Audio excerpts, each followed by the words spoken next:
Now, I'm going to go the wipe down. And this goes up here, right? Yes. Watch your head. Oh, you fit right under it. I fit right under it. And I duck every time, which is so absurd. Why do I duck when I know that this clears? I totally know that. Champagne. Yes. Strawberries. The champagne is still in there. Champagne, strawberries, and lavender. In the freezer is the most delicious summery popsicle for grown-ups. We're doing ever. it. Let's do it. We'll do it. We have to have that party still. Yeah, I know.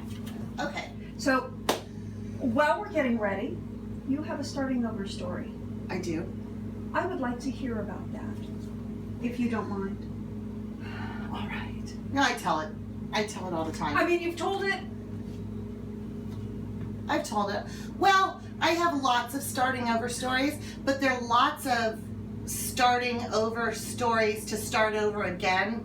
It took me until 40 years old to even have a clue about who I was. And when I turned 40, I was coming to the end of an experience, and I'm 46 now.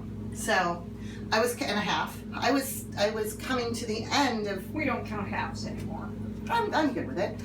I was coming to the end of one experience and starting another a journey that I didn't even know I was doing. But when I was 36 and a half,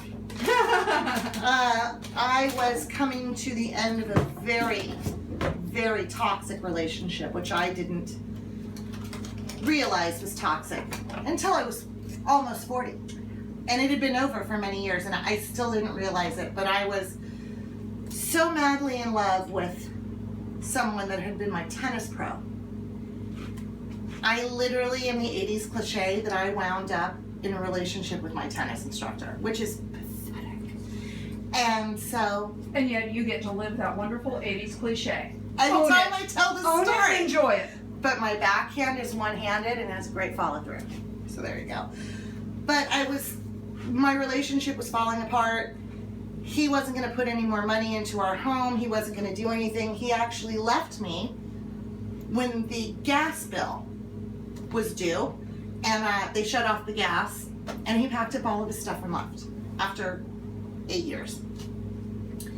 And left me alone in Orange County with no gas, and I suddenly realized very quickly, no real friends. And I didn't know where to go, and I didn't know what to do, and I didn't have any money because my job was dwindling down to nothing. And so I went to stay with my father for a week to figure out what I was going to do. I moved out of my house, I put stuff in storage, I went up to my dad's. My dad, 80 years, just a little below 80, drove to Orange County to help me move my stuff. And Wow. The thing about my dad is, I hadn't had a relationship with him for many, many years. And we had just started to talk again about 2 years prior to this. And I loved my father, but he was flawed and he was difficult, and he was a Hollywood guy and producer and AA, and which is a wonderful thing. But he was ego-driven. Everything was him first, and everything wonderful for everyone else falls into place after. And so I went to stay with my dad for a week and lick my wounds, and he had a stroke. Thank God you were there. And so I realized that he hadn't taken care of things he had told me he'd taken care of. He had no medical care other than the VA, which really doesn't do much, and he needed someone. So I started a journey down a rabbit hole of taking care of my father while he died. It is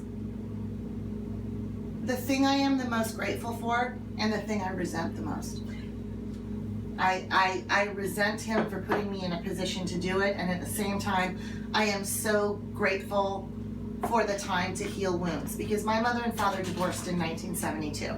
I was born in 1971. So there was this time, and I didn't realize, as my father got sicker and I became more and more isolated.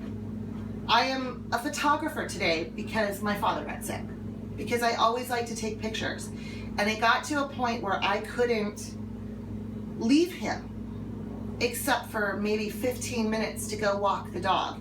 And he lived on the beach in Ventura, and I would walk the dog, and I had this little point and shoot camera, and I would go downstairs and take pictures of flowers or the sunset or whatever it was, because I couldn't see them because I was taking care of this man all the time. So as he got sicker, I lost friends. I couldn't be social.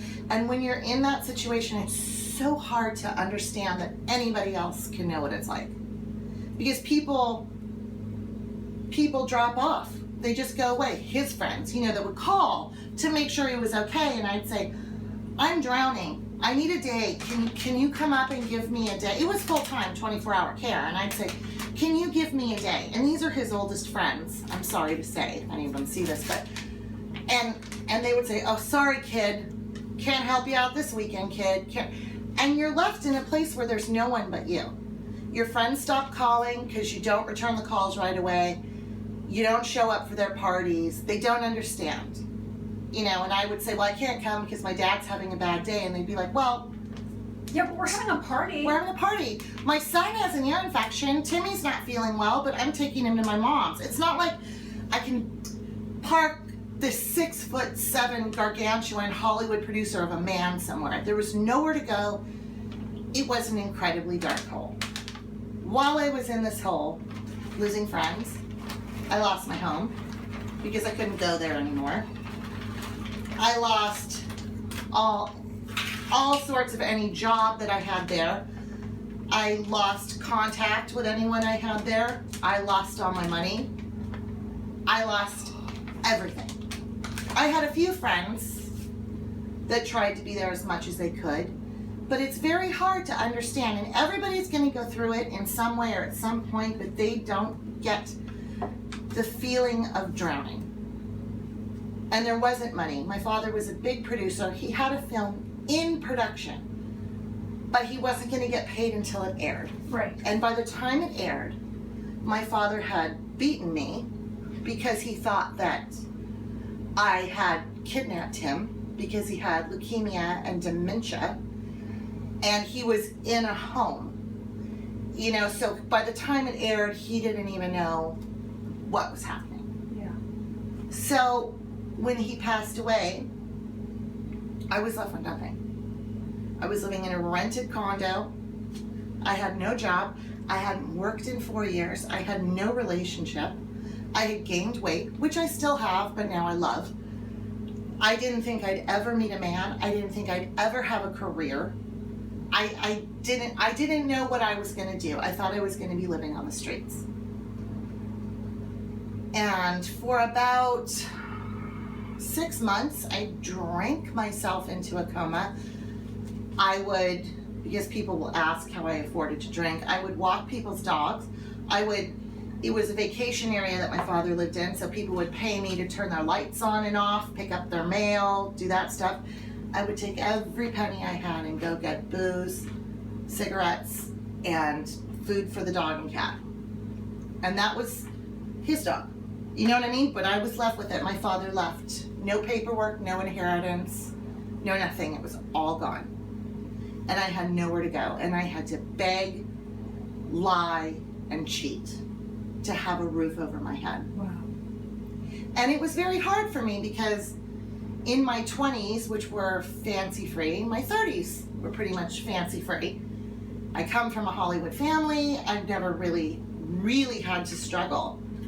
But when you get to that point, there's not necessarily anyone who wants to help you. When you've partied away all your time, It's all on you. it's all on you.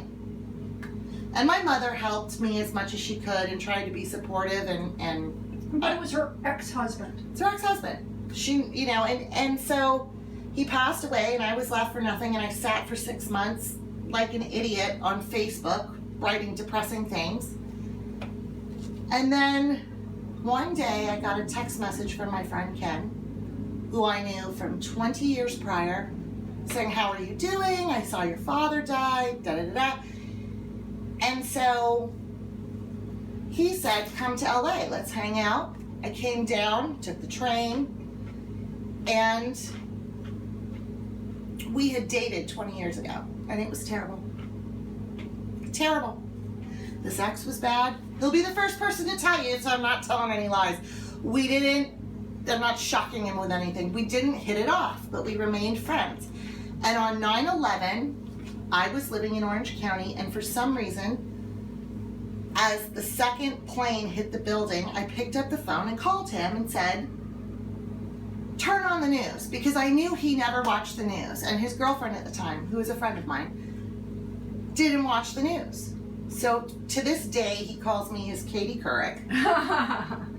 And so it was 9/11 when he contacted me and said, I'm thinking of you. It's 9/11, which is weird because it's such a somber day, but it's, you know. And so we hung out, and I told him nothing was going to happen. And of course, I had some martinis. Things happen. As has been known to happen. The important part of the story is I finally connected with someone that I never expected. And after we had this great connection, I never expected for it to continue. And we started to have phone conversations. And through the phone conversations I had with him, I realized that I actually had potential, which this is what makes me cry. I had completely forgotten because I was so stuck in illness and darkness and fighting for every penny and I had this potential, and he kept telling me and encouraging me in my photography and my thing. And while his encouragement was great, it's not about his encouragement. It's about me finding it in myself. The magic, whatever, this thing, whatever it is that people like. And so we started to date.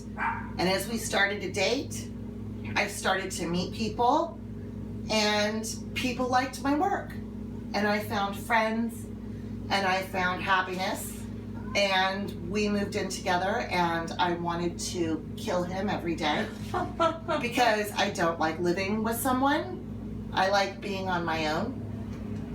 And now, almost 7 years later, I owe him a huge thank you for coming out of the darkness one day on the internet. Like, I don't know where it came from. I'm not really a big believer, but you know.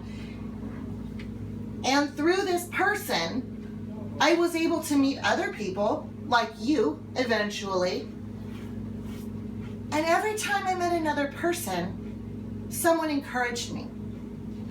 And every time somebody liked me, I felt liked. And for the first 2 years that we lived together, my father died in June of 2010. We started dating in October of 2010. I moved in with him in 2011, March time.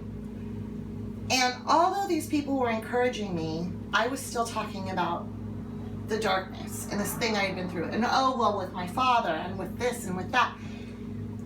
And little by little, the more confidence I got in myself, the more the darkness dissipated. You know, once it was all around me, and then they became shadows, and then it became less and less. And I woke up one day, and I'll never forget it. It was a gloomy day. I was going to work with him that day. And he said something to me like, I think I had a zit on my shoulder or something. And he said to me, you have a pimple on your shoulder and you're in a tank top. Or are you sure you want to wear a tank top? And I looked at him and I said, I have no fucks to give. Absolutely. I don't care.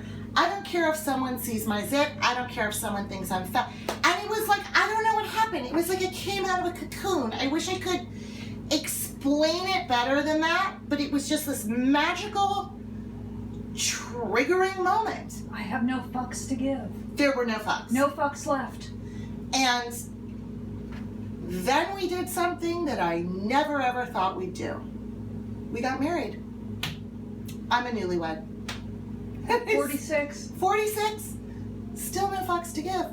Got married by Elvis. But it's not about, my point is that it's not about finding a man that's going to take care of you and running off. Because that's not, you can't You got to find you. You have to find you and run off. He facilitated it to happen. He gave you friendship. He gave me friendship. He gave me a soft landing. He gave me a little bit of security. But my husband, who I love dearly and you know, is not the most unselfish person in the world. And he'll tell you that. It was one of the first things he said to me. So I had to fight a little with taking care of him because he gave me this soft landing, but not getting sucked into it full time. And that took a little, there were fights. But you know what? If you can find just that little piece of perseverance, it doesn't matter where it is. If somebody says, you look good in that dress. Exactly.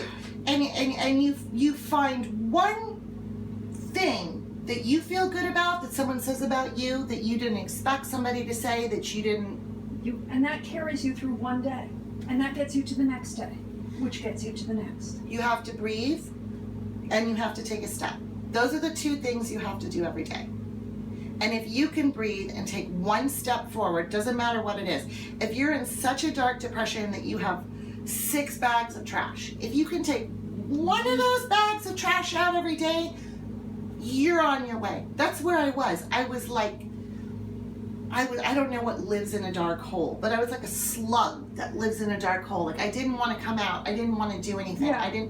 And slowly but surely, it happened, and it will happen no matter who it is, as long as you allow blessings, which sounds so new age and not my thing, but if you allow it and you allow people in just a little to help you, and you have a little bit of trust when you feel like you can't have any, your whole life can change. Yes. Your whole life can change, but you have to be open to it, and you have to breathe every day, take a step forward. And that's not always easy. You went through some financial things with your dad. When your dad passed, do you mind talking about some of the financial stuff? Because that was heavy. That was holding you back. You had all of that weight on you. I had tremendous weight. I discovered that my father had $96,000 in tax debt. I discovered that my father, who had Emmys and Peabodys and Golden Globes, hadn't paid into any insurance. He told me he was going to be taken care of by the motion picture home. They had no record, no idea, nothing. And he was very, very sick for a long time. And I didn't realize that he had dementia.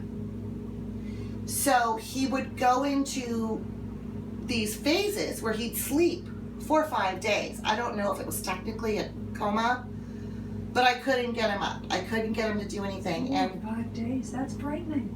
And I would go to the hospital and people would shove forms in my face and say, sign here, sign there. And one thing that I didn't know, which is still dogging me, is that I had signed on a line. I paid his bills. So I had signed on a line that said, who is financially responsible? And I was stupid. I had a man laying on a gurney thinking that he was having conversations from 1967. So I wasn't paying attention. I signed that I was financially responsible. To this day, I am in medical debt because of it. And I had no money. He died. I thought there would be, the insurance policy he talked about. There was no insurance policy because and there I was standing in a condo that I couldn't afford the rent on, and they gave me a couple months leeway, but they eventually wanted to evict me.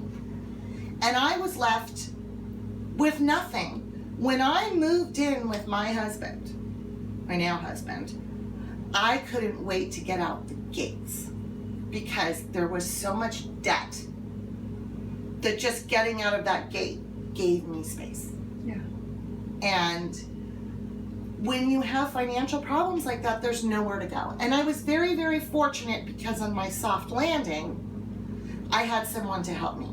But I'm responsible financially for many, many things. And it still dogs me to this day, but I'm working with it. And I'm still a work in progress. I'm not perfect. And it's been how many years again? My 10? dad died 7 years ago. 7 years. He died in June of 2010. And you're still recovering. I'm still recovering.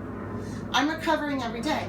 I recover every time I walk into my guest room and see his awards. I recover, you know, every once in a while someone will contact me and say, my dad wrote the story of Alcoholics Anonymous, wrote and produced.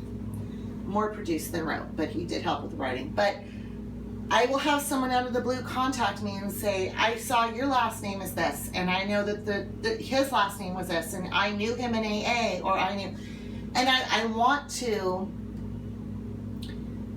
be there and help these people, but it's very difficult when I'm still in a situation where I can't have a bank account until next year because I signed on one line and didn't pay attention to what I was doing.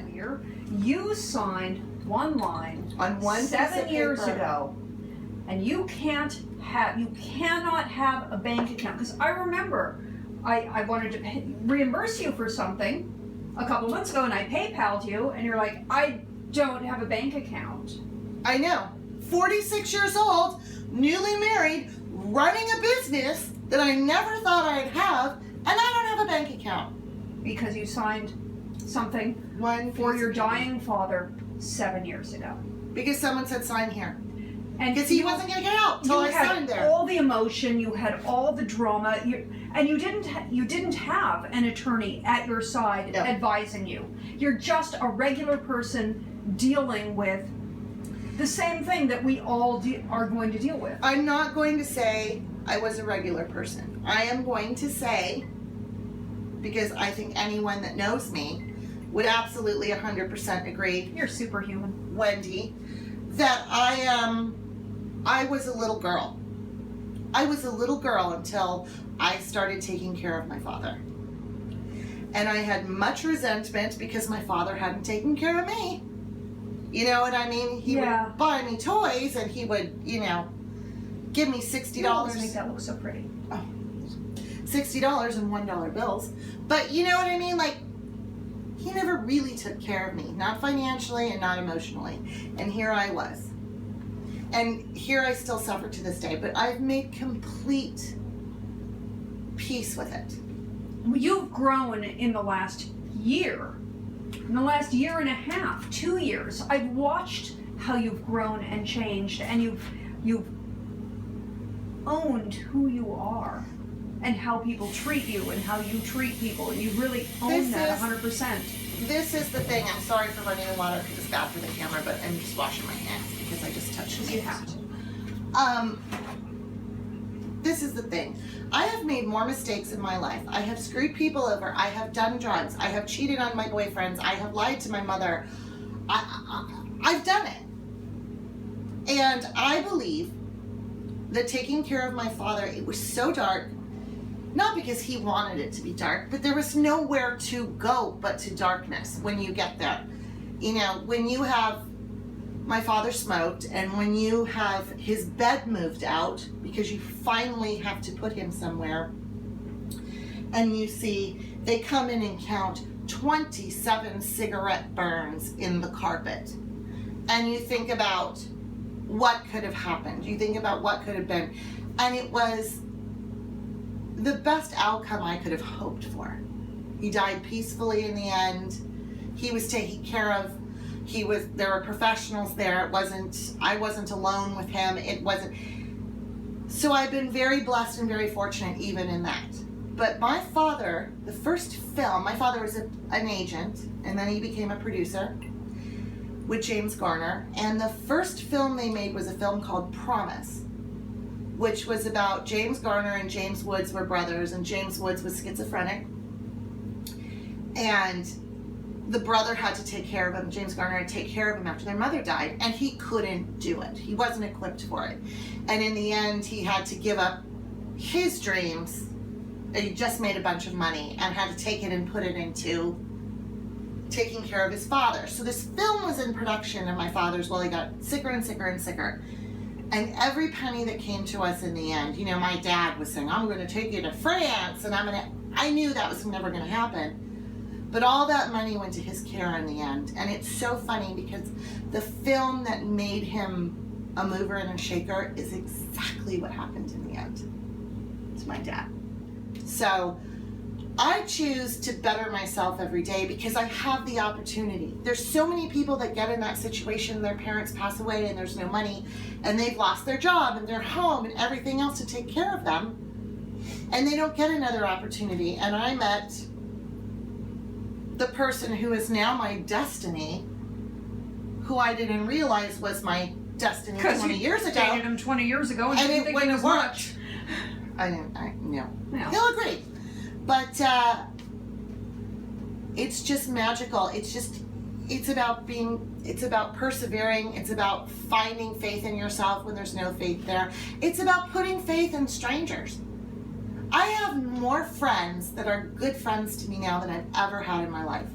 But what's great about it is I have my old friends and my new friends and my really old friends from grammar school. Like, it's all blossomed and it's all great, and I'm very happy. I'm not done changing. I'm not done growing. I'm not done learning. And you're not done starting over. I'm not done starting over, but I'm more open to it every day. Very true. And my mother has sworn up and down, because my mother has no time for drama, that she will make sure she's taken care of so I don't have to go through it again. But you always do. But you will.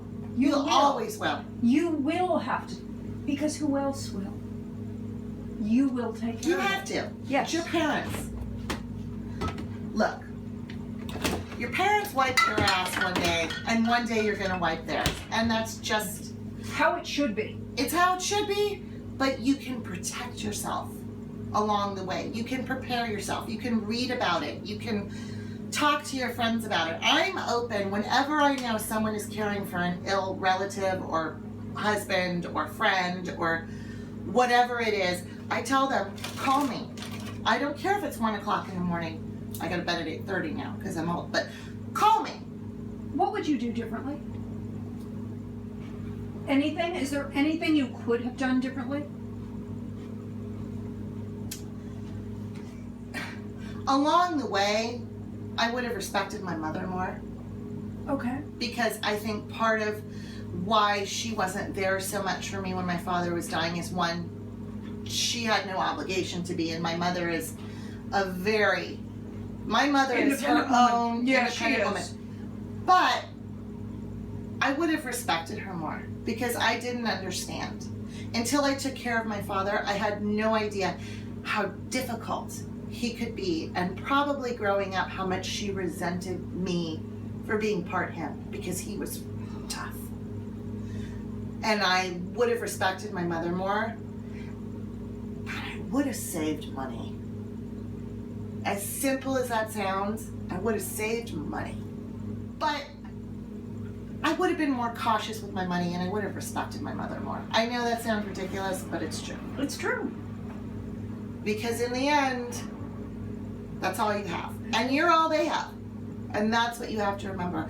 And you have to be, another thing I have to say is about doing something differently. When I was taking care of my father, I would have taken much better care of myself. Which is something people don't know. When you're in it, people don't think of it, but you No. have to, because if you don't, you got nothing. no. You need to, if there's anybody that's watching this that's taking care of a parent, go take a bath, go take a shower, find a Sidney Sheldon book and give yourself 20 minutes a day to read it. If you can leave the house when you go to the grocery store to buy the canned vegetables because your father won't eat real vegetables because during the Depression he had to eat vegetables out of a garbage can, or so he says. Stop and get a manicure. Take a moment for yourself. You have to. Because it's not selfish to take care of your own You have to health. have self-preservation or you will never survive it. Good. That is really valuable information. And now that I'm married, I gotta have the self-preservation now. I love my husband. I love every minute I spend with my husband, but sometimes when my husband walks out the door, I just lay in the bed like this. And I take an hour. I might watch TV, I might not. I might play slot machines on my iPad. You have to have time for yourself. You will never know who you are, which I didn't know till I was 40 years old. You'll never ever get that until you spend time alone with yourself. And that's about all the wisdom I have to impart. It's about, I don't remember the quote exactly, but I do love Nora Ephron. She's a role model of mine, and there's a wonderful documentary on HBO called Everything is Copy. Any woman who's struggling in any way, I suggest watching it. But basically it was a quote about, as you go through your lifetime, you get older and you get wiser, you think you find your destiny several times. And then you wind up, whether it's a man, a career, a house, a child, a unicorn, pet, a unicorn, whatever. You don't always, you discover it's not your destiny. And then when you do find your destiny, which I think for now I have, when you do find that, you realize if you didn't have all those false destinies, you would have never learned enough to have the right destiny. It's not exact, but it's along those lines. I love that. Embrace the right destiny. And that's my whole thing. I just don't ever want to give up. That's the most important thing. You can't give up. And I think that we all, as we have trials and tribulations in our life, losing jobs, retiring, divorce, death, whether it's a spouse, whether it's a parent, we all feel like, oh, I need to give up. You can't give up. You can't give up. You just, what are the options? You give up, which is death, or you keep going, which is life. And you always choose life. You always choose life. You always choose to keep going. If you can put one foot in front of the other every day and you can continue to suck in air and exhale, whatever they call it that's good for the plants, you can do something else. You know what I mean? Like, if you can get up every day and you can put one foot in front of the other and you can breathe air, then you can make a phone call about a job. You can make a phone call about working somewhere you want to work. You can go for a walk in the park. Even little tiny things. Yeah. No matter how down you are, there's always a little something that you can do to better your own life. And now I find nothing makes me happier than bringing happiness to other people. Mm-hmm. And so I've learned all these lessons from all the stuff I've been through, and I'm so grateful to have it. Maybe I don't think about it every day, maybe I don't say thank you enough, but it's always there in the back of my mind. Somebody recently asked me, I've been working on something to help out another friend, and somebody said, what if that friend can't repay you? Okay. If I go to my grave and at the end of my days I am on my deathbed and it's like, it's out of balance, you gave too much. You're the luckiest person in the world if you gave too much. I can live with that. I gave things to people and they didn't repay me? Fine. That's a great way to go. I would be very happy with that. Yeah. Being that I have learned, because there were times when I was not a good friend, two friends who have come back to me. I have learned that friendship is as much of a relationship as a relationship, and you have to work on it every day. Yes. I need to work on, when I talk to you on the phone, I know sometimes I talk too much. I have to work on being a better listener. I have to work on being more present, because sometimes I'm talking to my friend and it's 8:30 in the morning and I'm worried about what I'm going to do about you this talk to meeting people at 8:30 in the morning, you call me at 5:30. Sometimes, well, you're up early. But you get my point. It's like I have to constantly work on being a better friend because I want to be that person in the end. That's who I want to be. Friendship, when I moved back to LA, when I did my starting over and I moved back to LA, and you've seen this. A lot of people will write to me after I did a starting over video. It's like, how do you have friends? And the best way to have a friend is to be a friend. Absolutely. And before you ask anybody what they're going to do for you, do for them. Absolutely. And I found that my best relationships are ones where it's just like, let me give. It's like, you need this, I'm there. You need this, I'm there. Whatever you need, I'm there. I'm completely secure in every friendship I have. Whether it's an old friendship or a new friendship, I don't worry anymore. Pardon me. But that's because I work at it, and I know my friends work at it. And on that note, there's going to be a knock at the door. Like, Yes. now. Yes. Okay. So I don't even know if I'm in frame at this point. Thank you very much for watching. You. Please subscribe to my videos. We're going to keep this starting over story going because I think it's important for us all to talk about the struggles that we've all experienced. We all struggle every day. This is a common thing. All of us in our 40s and 50s, sometimes 20s, sometimes 30s, sometimes later, but we're all going to experience the death of a parent, and it's not going to be fun. And we need to know that we're going to be okay, and we're going to There's other people suffering the same thing. Yes. Find a support group. Reach out. We have the internet. Find somebody to help you because Yes. there are people there. That's what I should have said about what I've done. Love you bunches. Leave your comments down below. If you haven't subscribed already, please do so, and I will talk to you very soon.